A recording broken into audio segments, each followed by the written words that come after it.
Salut à tous, bienvenue sur notre chaîne pour une nouvelle vidéo. De 2020 à nos jours, beaucoup de gens disent que ces années étaient pires que les précédentes, puisque la pandémie appelée Covid-19 a laissé des souvenirs mauvais partout dans le monde. Pourtant, même si c'est difficile à imaginer aujourd'hui, l'histoire nous rappelle que l'humanité a déjà connu, par le passé, des années bien pires que celle-ci. Alors dans cette vidéo, voici quelques années qui étaient vraiment bouleversantes dans le monde entier. On commence.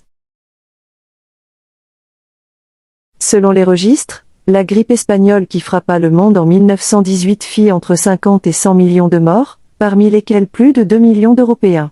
C'est bien plus que la Première Guerre mondiale qui venait alors tout juste de s'achever, laissant les populations harassées et dans un état sanitaire délicat. De quoi la hisser au rang de pandémie la plus grave de l'histoire de l'humanité. La grippe de 1918 porte le nom d'espagnol, car le pays est alors le seul à communiquer librement sur la maladie, n'étant pas tenu par le secret militaire du fait de sa neutralité pendant la guerre. La maladie était en réalité originaire de Chine. Elle a ensuite muté aux États-Unis et ce sont sans doute les soldats américains qui l'ont amenée en Europe dès 1917. Mais c'est en 1918 que le virus se répand de façon exponentielle. À l'époque, pas de médicaments pour soigner les malades.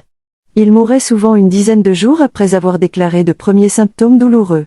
La grippe se propageait d'autant plus rapidement que l'on ignorait toutes des précautions élémentaires à prendre pour l'en empêcher, lavage des mains, distanciation sociale, confinement, etc.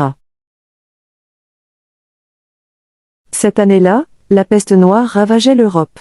Elle faisait entre 25 et 35 millions de victimes, entre 1347 et 1352, plus exactement.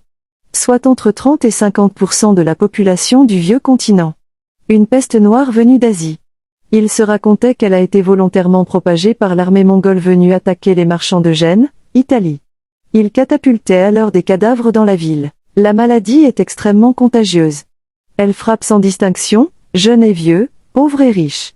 Et pour ceux qui étaient infectés, il ne fallait que 3 jours après l'apparition des symptômes pour succomber. Le tout dans d'atroces souffrances. Au sortir de l'épidémie, c'est le désordre qui s'installe. Les prix doublent.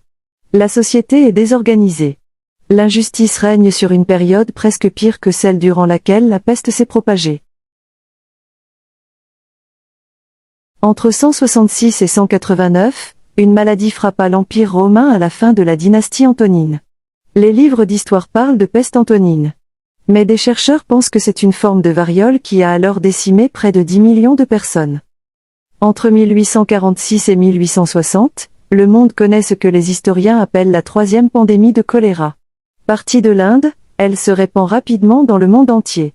En France, elle fait plus de 100 000 victimes durant l'année 1849. Une deuxième vague fera, quant à elle, près de 145 000 victimes supplémentaires entre 1853 et 1854. À la fin des années 1970, un nouveau virus commence à se répandre dans le monde, le virus de l'immunodéficience humaine, VIH. Il n'existe aujourd'hui toujours aucun moyen d'en guérir, même si des traitements à base d'antirétroviraux permettent d'améliorer la condition des malades. À ce jour, le VIH a fait plus de 36 millions de morts dans le monde. Malgré ces années de terreur que je viens de citer, celle qui apparaît toujours comme la pire des années de l'histoire de l'humanité, c'est l'année 536. Elle marque le début d'une période réellement épouvantable. Celle que les historiens appellent l'âge sombre. Car c'est, dans un premier temps, un épais brouillard qui a plongé l'Europe, le Moyen-Orient et une partie de l'Asie dans l'obscurité. Le résultat d'une éruption volcanique en Islande. Le soleil semblait alors ne pas briller plus que la pleine lune. Avec pour conséquence directe et dévastatrice une baisse des températures et une famine généralisée. Et la situation a encore empiré avec de nouvelles éruptions, en 540 et en 547. Le tout sur fond de toute première épidémie de peste bubonique de l'histoire. Sur le bassin méditerranéen, la maladie à elle seule emportant quelques 25 millions de personnes. C'est l'équivalent de 35 à 55% de la population de l'époque. De quoi précipiter la chute de l'Empire romain oriental. Si toutes ces horreurs passées ne suffisent pas à vous apaiser, sachez que la mémoire collective de la pandémie de Covid-19 pourrait s'estomper plus rapidement que nous l'imaginons aujourd'hui.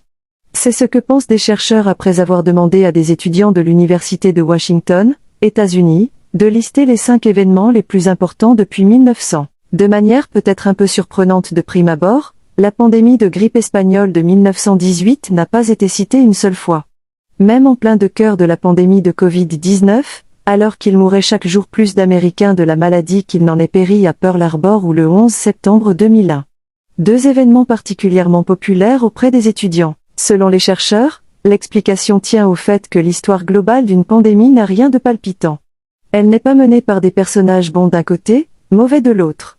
Elle ne connaît que peu de rebondissements inattendus. Comme en décembre 2020 nous ne pensions pas aux 50 à 100 millions de personnes qui ont péri de la grippe en 1918, il y a fort à parier qu'en décembre 2120, peu de gens penseront encore à la pandémie que nous sommes en train de vivre, explique Henri Elroediger, professeur en psychologie, et James Verch, anthropologue, dans un communiqué de l'Université de Washington.